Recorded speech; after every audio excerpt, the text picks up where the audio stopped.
যদি কাউকে পছন্দ করেও থাকেন না দেখেই বা শুনে যে হ্যাঁ ওখানে একজন দিনদার মেয়ে ইত্যাদি, তাহলে পারিবারিক ভাবে বিয়ের প্রস্তাব পাঠাবেন, নিজে পণ্ডিতি করতে যাবেন না, পারিবারিক ভাবে পাঠাবেন। যদি রাজি হয় আলহামদুলিল্লাহ, রাজি না হলে কি নিজে নিয়ে পালাই যাবেন? এই কাজ করতে যাবেন না। ইস্তেখারা করবেন। কি করবেন? ইস্তেখারা। 2 রাকাত নফল নামাজ পড়ে আল্লাহর কাছে দোয়া করবেন। হিসনুল মুসলিম বইটা কিনবেন, ওখানে দেখবেন ইস্তেখারার দোয়া আছে। ইস্তেখারা মানে হচ্ছে আল্লাহর সাথে পরামর্শ করা।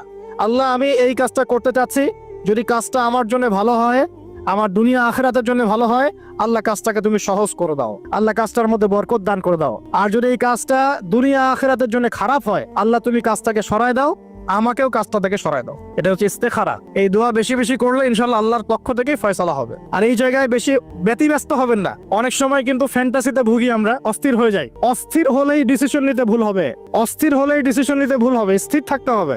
নিজেকে স্থির রাখার জন্য কি করবেন? বেশি বেশি নফল